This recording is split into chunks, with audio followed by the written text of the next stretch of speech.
Dear students, Assalamu alaikum. Today is 8 July 2020, Wednesday, and I am your English teacher going to deliver a visual lecture for the question answer, glossary and MCQs of unit number 6, as well as we will translate the remaining paragraph from previous lecture. My lecture is for 10th boys and girls. Dear students, hope you are fine. If you have any problem and queries about the previous lectures, you may ask. As you know students, we have started our summer vacation homework from the textbook as well as grammar and composition and completed the reading translation from paragraph number 1 to 5 of unit number 6 television versus newspapers, television bamukabla akhbarat. In this lesson we will learn that which medium of information is more important and why. This is actually a comparative essay on the given topic. Before starting paragraph number 6, we will overview the previous lecture. In the previous lecture, we read that role of print and electronic media in our life is very significant. We know the national and international news because of media. Electronic media brings awareness, while print media also plays a vital role in this respect. I hope students you have prepared your previous diary very well. So let's move to the translation of paragraph number 6. Reading translation और question answer आज के lecture में जो हम करेंगे उनको आपने बेटा अपनी नोटबुक में लिखना है और बाकी का काम जो है वो सिर्फ आपने प्रिपेयर करना है, उसकी प्रैक्टिस करनी है, उसको याद करना है, जैसे कि ग्लॉसरी और रिलेटेड MCQs. ठीक है, रीडिंग ट्रांसलेशन में आपको पता है आपने सिर्फ ट्रांसलेशन जो है उर्दू तर्जमा अपनी नोटबुक में सेंटेंस वाइज बामुहावरा लिखना होता है और जो वर्ड टू वर्ड ट्रांसलेशन है वो अपनी जो टेक्स्ट बुक है उसी के ऊपर डिफ़िकल्ट वर्ड्स को जो कि लेक्चर के दौरान आपको लगेंगे उनको आपने अंडरलाइन करके उनके ऊपर मीनिंग लिख लेना है. कोशिश किया करें कि टेक्स्ट बुक पे जो काम है वो आप लेड पेंसिल से करें. ये पैराग्राफ बेहद इम्पॉर्टेंट है, बहुत ज़्यादा मर्तबा आपके प्रीवियस पेपर में आया है. आप फैसलाबाद बोर्ड के जो प्रीवियस पास्ट पेपर हैं उनको सर्च करके बोर्ड के देख सकते हैं. ये ट्रांसलेशन के हवाले से पैराग्राफ इम्पॉर्टेंट है. आपको पता है 8 मार्क्स का 8 नंबर का आपका पैराग्राफ जो है वो आपके पेपर में सेट होता है. तो ध्यान से बेटा आपने ये वाला पैराग्राफ सुनना है. Each medium has strengths that the other does not. हमने प्रीवियस जो 5 पैराग्राफ देखे हैं उनमें किसी पैराग्राफ में टेलीविज़न की इम्पोर्टेंस के बारे में जो है वो डिस्कशन थी, किसी में जो है वो न्यूज़पेपर्स के बारे में डिस्कशन थी, किसी में जो है वो कंपैरेटिवली उन दोनों को डिस्कस किया गया था. अब एट द एंड जो है वो उन दोनों को जो है वो उन दोनों से हम जो निचोड़ है टेलीविज़न और न्यूज़पेपर्स के एडवांटेजेस और डिसएडवांटेजेस से उसको लास्ट पैराग्राफ में हम देखेंगे. ठीक है, ईच मीडियम का मतलब है कि हर ज़रिया, स्ट्रेंथ्स ताकतें, that the other does not जो कि दूसरे की नहीं होती. Each medium has strengths that the other does not. हर ज़रिए की अपनी ताकतें होती हैं जो दूसरे की नहीं होती. यानी कि अगर न्यूज़पेपर के कुछ एडवांटेजेस हैं तो वो एडवांटेजेस आपके जो है वो टेलीविज़न में नहीं होंगे, टेलीविज़न के जो एडवांटेजेस हैं वो न्यूज़पेपर में नहीं होंगे. ठीक है, ये बात की गई है. Each makes use of strong points that the other lacks. Strong points मजबूत नुकात दैट द अदर लैक्स जिनकी दूसरे में कमी होती है. Each makes use of strong points that the other lacks. हर कोई मजबूत नुकात को अपने मकसद के लिए इस्तेमाल करता है जिसकी दूसरे में कमी होती है. Television news is like having a fast food meal whereas reading newspaper is like having a 10 course dinner. Television news, television की खबरें is like having a fast food meal इस तरह हैं कि तैयार खाने की तरह. ठीक है, जिस तरह से फास्ट फूड होता है आप उसको ऑर्डर करते हैं, वो रेडीमेड बना बनाया जो है वो आपके सामने आ जाता है और आप उसको जो है वो खा लेते हैं. न्यूज़पेपर जो है वो इसके बरअक्स अगर हम देखें तो वो एक पुरतकल्लुफ़ ताम खाने के मुतरादफ़ है. यानी कि 10 कोर्स डिनर से मुराद ये है कि जो एक प्रॉपर खाना होता है जिसमें हर चीज़, हर लवाजमात पूरे होते हैं. ठीक है, और वो एक मुकम्मल अंदाज में, पूरे तमाम अंदाज में जो है वो पेश किया जाता है. तो टेलीविज़न की जो ख़बरें हैं वो आपने देखा है कि इसी तरह ब्रेकिंग न्यूज़ चलती है, तेज़ी से उसके ऊपर व्यूज़, अपने ओपिनियंस डिस्कशन की जाती है वगैरह वगैरह, फ़ास्ट फूड की तरह, और उसके बाद अगले दिन जो है वो उस खबर के बारे में भूल जाते हैं। जबकि न्यूज़पेपर में अगर कोई भी खबर दी जाती है तो उसकी बारे में तफसील दी जाती है, ठीक है, या अगर कोई कॉलम लिखा जाता है तो उसके बारे में डिटेल एक कॉलम होता है। जबकि अगर हम देखें जो सहाफ़ी या तज्ज़िया निगार टॉक शोज़ में बैठे होते हैं, उनकी आधी बात जो है वो दूसरा काट के अपनी बात शुरू कर लेता है, और इसी तरह से वो एक फ़ास्ट फूड की तरह से हमें, यानी कि एक तैयार बिल्कुल जो डिश सामने पड़ी है और बस उसको वाइंड अप करके जल्दी से आगे बढ़ जाते हैं। तो ये कंपैरिजन जो है वो किया गया है फिगर्स ऑफ स्पीच का इस्तेमाल करते हुए यहाँ पे। Television news is like having a fast food meal, whereas reading newspaper is like having a 10 course dinner. Television की खबरें तैयार खाने की तरह हैं, जबकि अखबारात पुरतकल्लुफ़ ताम खाने के मुतरादफ है। The ideal seems to be if one has a time, the ideal seems to be, आला तरीन ये लगता है या यूँ मालूम होता है, if one has the time, अगर किसी के पास वक्त है, to both read the news, ख़बरें पढ़ने का, एंड वॉच इट, और देखने का, ऑन टेलीविज़न पर, ठीक है। यानी कि अच्छा क्या लगता है, आइडियल क्या बात लगती है कि अगर कोई पर्सन जो है वो ख़बरें पढ़ता है न्यूज़पेपर पर, उसके साथ साथ टेलीविज़न पर भी देखता है, तो ये ज़्यादा अच्छा लगता है। The ideal seems to be if one has a time to both read the news and watch it on television. आला तरीन यूँ मालूम होता है कि अगर किसी के पास ख़बरें पढ़ने और टेलीविज़न दोनों पर देखने का वक्त हो। ठीक हो गया। ये पैराग्राफ आपने दोबारा से ट्रांसलेट सेंटेंस वाइज कर लेती हूँ। आपने जो नोटबुक पे लिखा है उसको ध्यान से देख लें। Each medium has strengths that the other does not, हर ज़रिए की अपनी ताकतें हैं जो दूसरे की नहीं होती। Each makes use of strong points that the other lacks, हर कोई उन मजबूत नुकात को अपने मकसद के लिए इस्तेमाल करता है जिसकी दूसरे में कमी होती है। Television news is like having a fast food meal, whereas reading newspaper is like having a 10 course dinner. Television की खबरें तैयार खाने की तरह हैं, जबकि अखबारात पुरतकल्लुफ़ ताम खाने के मुतरादफ है। The ideal seems to be if one has the time to both read the news and watch it on television. आला तरीन मालूम पड़ता है अगर किसी के पास ख़बरें पढ़ने और टेलीविज़न पर देखने दोनों का वक्त हो। ठीक है, इसका तर्जमा जो है वो आपने अपनी नोटबुक में लिख लिया है। इसको अच्छे तरीके से याद भी आपने कर लेना है। इसके बाद बेटा आपकी जो है वो ग्लॉसरी है।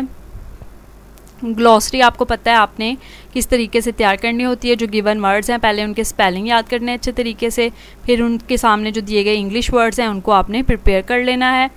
और ये आपके MCQs जो सिनोनिम और स्पेलिंग MCQs हैं उनमें हेल्प करते हैं आपकी। ठीक है, तो फर्स्ट वर्ड है आपका ब्रॉडकास्ट। ब्रॉडकास्ट जिसको उर्दू में हम कहते हैं नशर करना या तशहीर करना। To transmit a programme on television और रेडियो, टेलीविज़न या रेडियो पर किसी भी प्रोग्राम को ट्रांसमिट करना। कवरेज, कवरेज का मतलब होता है अहाता करना। The action of covering something for the press, किसी भी एक्शन यानी किसी भी काम की जो प्रेस के लिए कवरिंग है उसका अहाता करना है नशर तशहीर के मकसद के लिए, उसे हम कवरेज बोलते हैं। फिर है डिस्टिंक्ट, डिस्टिंक्ट जिसका मतलब होता है वाज़िया, मार्क्ड। ठीक है, एंटरटेनमेंट, एंटरटेनमेंट तफरी। परफॉर्मेंस दैट पीपल इंजॉय, वो परफॉर्मेंस वो कारकर्दगी जिससे लोग जो है वो लुत्फ़ उठाते हैं। लेयर फुर्सत, the state of having time at one's on disposal. ठीक है, किसी कोई भी पर्सन अपने मकसद के लिए जो वक्त अपने लिए स्पेंड करता है उसे हम जो है वो फुर्सत का वक्त कहते हैं। लग्जरी है नेक्स्ट वर्ड आपका डिलाइट, जिसे हम कहते हैं पुरतायुश या पुरआसाइश। ओमिट, ओमिट मीन्स खारिज कर देना, निकाल देना किसी चीज़ में से या छोड़ देना। लीव समबॉडी और समथिंग आउट, किसी भी चीज़ या किसी भी शख्स को छोड़ दिया जाए जब। प्रोफिशेंट मीन्स महारत होना। वेरी स्किलफुल एट समथिंग, किसी भी चीज़ में बहुत माहर होना प्रोफिशेंट कहलाता है। फिर है नेक्स्ट वर्ड आपका बेटा स्किप। स्किप जिसका मतलब होता है छोड़ देना। Not do something but to do the next thing instead, यानी कोई चीज़ स्किप करके एक चीज़ छोड़ के उससे अगले वाले स्टेप पे चले जाना स्किप कहलाता है। ठीक है। इन वर्ड्स को आपने अच्छे तरीके से इनके स्पेलिंग भी प्रिपेयर कर लेने हैं और जो गिवन वर्ड्स उनके सामने दिए गए हैं उनको तैयार कर लेना है आपने, ठीक है। उसके बाद आपके बेटा MCQs हैं स्पेलिंग्स और सिनोनिम से रिलेटेड। पहले आपने जो है वो स्पेलिंग से रिलेटेड MCQs को करना है। इसमें आपको पता है 3 वर्ड्स आपके जो है वो इनकरेक्ट स्पेलिंग के साथ होते हैं और एक लफ्ज़ आपका जो है वो विद करेक्ट स्पेलिंग होता है और आपके पेपर में ये 4 मार्क्स के MCQs आते हैं ऑब्जेक्टिव पार्ट में। Choose the word with correct spelling. First आपका MCQ है इंटरेस्ट है वर्ड, इंटरेस्ट जिसका मतलब होता है दिलचस्पी। ऑप्शन में इसके स्पेलिंग देखें, ए ऑप्शन में INTEREST इंटरेस्ट, ए ऑप्शन इसका ठीक है। की आपको पता है आपने अपनी नोटबुक में बना लेनी है जहाँ पे आप ट्रांसलेशन और क्वेश्चन आंसर लिखेंगे। उसी तरह पेज रेडी करके मार्जिन लाइन ड्रॉ करके डेट मेंशन करके हेडिंग आपने unit number 6 television versus newspaper, television बामुकाबला अखबारात ब्लू मार्कर के साथ लिख के फिर उसके बाद आपने ये की बना लेनी है। सेकंड MCQ है आपका वर्ड लायर, ठीक है। बी ऑप्शन इसके लिए देखें आप spelling LIAR liar. Third word है ऑडियंस, ऑडियंस जिसका मतलब होता है हाज़रीन, ठीक है। इसके स्पेलिंग जो है वो थर्ड के देखें, ए ऑप्शन में AUDIENCE ऑडियंस, ए ऑप्शन ठीक है थर्ड का। फोर्थ वाला देखें ब्रॉडकास्ट, नशर करना या नशर तशहीर, ब्रॉडकास्ट का मतलब होता है। फोर्थ के लिए आप जो है वो ऑप्शन देखें C BROADCAST ब्रॉडकास्ट। फिफ्थ है वर्ड आपका कन्वीनियंस, कन्वीनियंस आराम, आराम पहुंचाना या आरामदेह होना। फिफ्थ वर्ड में आप जो है वो स्पेलिंग देखें C ऑप्शन में CONVENIENCE convenience, C option.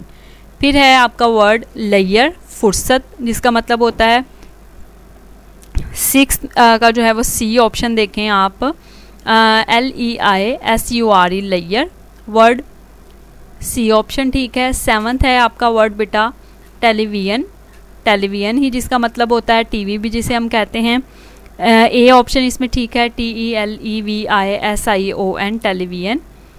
The next word is अमिट, अमिट खारिज करना, छोड़ देना, तर्क कर देना, ठीक है। इसके लिए ऑप्शन जो है वो C वाला हमारे पास ठीक है OMIT अमिट। The next word is entertainment, entertainment यानी तफरीह। फिर है आपका वर्ड एनालिसिस, एनालिसिस जिसका मतलब होता है तज्जिया करना, ठीक है। 10th में आप जो है वो ऑप्शन देखें C वाला ANALYSIS एनालिसिस। 11th है आपका वर्ड बेटा आर्टिकल, आर्टिकल में आप जो है वो ऑप्शन देखें 11 का ARTICLE आर्टिकल, ए ऑप्शन ठीक है। 12 में है डिस्टिंक्ट, डिस्टिंक्ट वर्ड आपका जो है जिसका मतलब होता है वाजिया, ए ऑप्शन देखें इसमें DISTINCT डिस्टिंक्ट, ए ऑप्शन ठीक है, ठीक है। ये आपने जो है वो ध्यान से इसको की को बना लेना है। दोबारा से रिपीट कर देती हूँ, आपके जो स्पेलिंग वाले जो है वो MCQs हैं। 1 है आपका जो है उसका ऑप्शन है A, 2B, 3A, 4C, 5C, 6C, 7A, 8C, 9A, 10C, 11A और 12A, ठीक है। ये आपने जो है वो अच्छी तरह से इसको कर लेना है। बाकी के जो स्पेलिंग MCQs हैं वो अपने नेक्स्ट लेक्चर में हम जो है वो करेंगे कंप्लीट।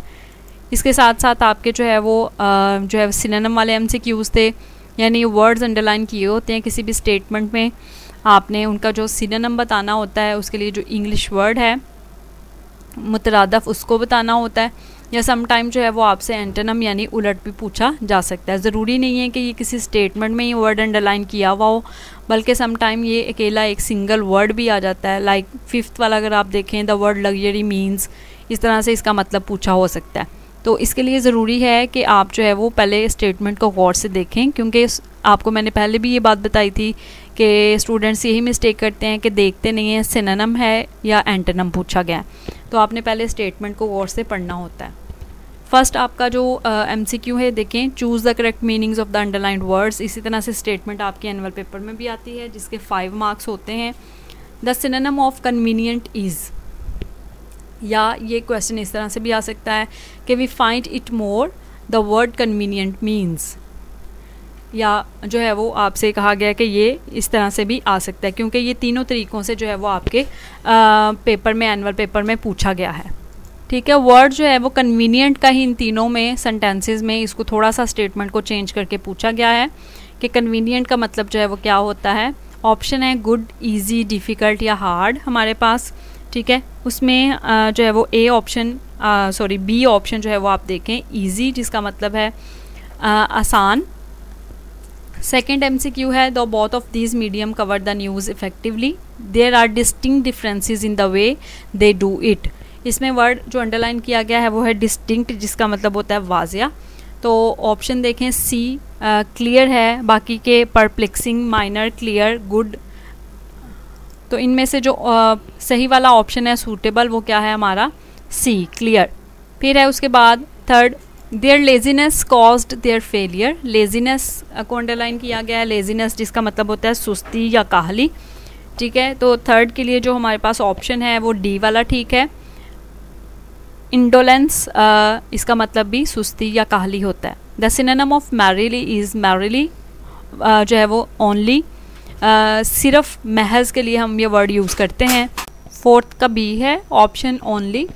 फिर है the word luxury means luxury, जिसका मतलब होता है पुरसाइश या पुरतायुश जिसे हम कहते हैं। ठीक है, उसके लिए ऑप्शन है आपका बी डिलाइट। बाकी के ऑप्शंस हैं ट्रबल, रीडिंग, हेल्प, जिसमें से most suitable B option delight जो है वो ठीक है। फिर उसके बाद है बेटा आपका 6th MCQ देखें, sincerely is an example of. Sincerely जो है वो लेटर में आप कहाँ पे इस्तेमाल करते हैं। 9th का वैसे ये आपका MCQ है। Inside address, signature, writers name या कम्प्लीमेंट्री क्लोजिंग में कहाँ पे हम इस्तेमाल करते हैं, ये आपका MCQ आपके एनुअल पेपर में आया हुआ है, इस वजह से ये इंपॉर्टेंट है। तो आपका जो डी ऑप्शन है कम्प्लीमेंट्री क्लोजिंग। फिर है the synonym of ample is. Ample का क्या मतलब है या इसका सिनोनिम जो है वो क्या है, तो ग्रेट, अजीम के लिए जो है वो हम ये वर्ड इस्तेमाल करते हैं। ठीक है, दोबारा से इसकी की रिपीट कर देती हूँ, सुन लें। फर्स्ट जो हमारा MCQ है बी ऑप्शन है, second C, third D, fourth B, fifth B, 6 D और 7 ए। ठीक है, ये आपने MCQ अच्छे तरीके से प्रिपेयर कर लेने हैं। जो बाकी के स्पेलिंग MCQs हैं वो अपने नेक्स्ट लेक्चर में मैं आपको वाइंड अप करवा दूँगी। क्वेश्चन आंसर जो है वो हम जो है वो करेंगे, इसको आपने लिखना भी है, आपको पता है। Television versus newspaper unit number 6 question answer. Notes आपके पास जो मौजूद हैं, कुछ स्टूडेंट्स के पास अगर किसी के बहन भाई या कज़न में से किसी के हों तो भी ठीक है। ठीक है, वहाँ से भी आप लिख सकते हैं, लेकिन आपको ये नोट्स इंशाल्लाह जैसे ही आप स्कूल वापस आएंगे नोट्स की फॉर्म में मिल जाएंगे। वहाँ से ऑनवर्ड बाकी उससे पहले वाले तो आपने अपनी नोटबुक में यकीनन लिख लिए होंगे। ठीक है, तो आपके एक तरह से ये नोट्स प्रिपेयर हो रहे हैं, जिस तरह से 9th में आपके पास question answer words and tenses के नोट्स थे, ये आप अपनी नोटबुक पे इनको कंप्लीट कर रहे हैं, तो इसलिए ज़रूर आपने अपनी नोटबुक में इनको लिखना है। क्वेश्चन नंबर 1 है how is a newspaper more convenient medium of news. के न्यूज़पेपर जो अखबारात हैं वो जो ख़बरें हैं उनका किस तरह से एक आरामदेह पुरसकून ज़रिया है। Newspaper is more convenient medium of news as we can pick the news by choice and read it anywhere and any time. Newspaper जो है वो ख़बरों का एक आरामदेह ज़रिया है, क्योंकि हम इन्हें अपनी मर्ज़ी से किसी भी जगह ले जा सकते हैं और किसी भी जगह किसी भी वक्त हम इन्हें पढ़ सकते हैं। क्वेश्चन नंबर 2 है how does a viewer get restricted while watching TV news. किस तरह से एक कोई भी जो देखने वाला है शख्स वो रिस्ट्रिक्ट हो जाता है, पाबंद हो जाता है टीवी न्यूज़ को देखने के लिए। A viewer gets restricted while watching TV news as he can not pick the news by choice and can not watch it anywhere and any time. कोई भी जो देखने वाला शख्स है वो टीवी को ख़बरों को देखने के लिए पाबंद हो जाता है, क्योंकि वो अपनी मर्ज़ी की ख़बरें जो है वो पिक नहीं कर सकता जिस तरह से वो अखबार में कर सकता है, और इसे किसी भी जगह और किसी भी वक्त देखना जो है वो उसके लिए पॉसिबल नहीं है। फिर क्वेश्चन नंबर 3 देखें in what way viewing news on TV is easier than reading a newspaper. के टेलीविज़न पर जो ख़बरें देखना है वो किस तरह से अखबारात को पढ़ने से आसान है। Viewing news on TV is easier than reading newspaper as it does not need mastery of language for the viewer कि किसी भी पर्सन को जो कि ख़बरें देख रहा है उसको किसी भी मुहारत की ज़ुबान की ज़रूरत नहीं होती, क्योंकि वो सुन भी रहा होता है, उसे देख भी रहा होता है, उसके लिए हेडलाइंस पढ़ना ज़रूरी नहीं है। जबकि जो अखबारात पढ़ने वाले लोग हैं उनके लिए किसी भी ज़ुबान में मुहारत रखना या पढ़े लिखे होना बेहद ज़रूरी है। क्वेश्चन नंबर 4 देखें, how do newspaper give us more in depth coverage. किस तरह से अखबारात हमें ज़्यादा गहराई में जाके नॉलेज देती हैं। Newspapers give us more in depth coverage through columns and expert views. अखबारात हमें ज़्यादा गहराई में कवरेज किसी भी करंट अफेयर के बारे में अहाता करती हैं अपने कॉलम्स लिखने के साथ साथ। एक्सपर्ट जो व्यूज़ होते हैं सहाफ़ियों के माहराना तज्ज़िये वो हमें जो है वो प्रोवाइड किए जाते हैं। क्वेश्चन नंबर 5 है, why do some people read more than one newspaper. कि लोग जो है वो एक से ज़्यादा अखबारात क्यों पढ़ते हैं। Some people read more than one newspaper to get different view points of the story and check its validity. कुछ लोग एक से ज़्यादा अखबारात पढ़ते हैं किसी भी स्टोरी, कहानी, कोई भी इंसिडेंट जो है उसके जो मुख्तलिफ नुक्ता नज़र हैं उनके बारे में जानने के लिए और उसके मुस्तनद होने के बारे में जानने के लिए। क्वेश्चन नंबर 6 है, how can readers give feedback to the newspaper article. के आर्टिकल्स जो न्यूज़पेपर में होते हैं उनके बारे में क़ारीन जो है वो अपना फ़ीडबैक किस तरह से दे सकते हैं। Readers can give feedback to the newspaper articles by writing to the forum pages. हमने लेसन में डिटेल में पढ़ा था कि फॉरम पेजेस में लिखते हुए आर्टिकल्स के बारे में जो रीडर्स हैं वो अपना फ़ीडबैक नताइज जो हैं वो उस कॉलम या आर्टिकल के बारे में वो लिख सकते हैं। Which medium do you prefer for news and why. ये क्रिएटिव क्वेश्चन है। सैम्पल मैंने आपको ये दे दिया है, किस तरह से आपने इसके आंसर को लिखना है, ठीक है, वो आप लिख सकते हैं, ठीक है। और कोशिश करनी है कि अपने अंदाज में, अपने अल्फाज में जो है वो इसको लिखें। ये क्वेश्चन आंसर थे जिनको आपने लिख लेना है। डायरी भी अपनी नोटबुक में या डायरी में नोट डाउन कर लें। हमने टेक्स्ट बुक से रीडिंग ट्रांसलेशन को वाइंड अप किया है, क्वेश्चन आंसर कंप्लीट किए हैं और उसके साथ साथ MCQs और ग्लॉसरी को भी हमने किया है जिसकी प्रैक्टिस करनी है आपने। Thank you so much students. If you have any problem and queries you may ask in comments. अल्लाह ताला आप सबको अपनी हिफ्ज़-ओ-मान में रखे।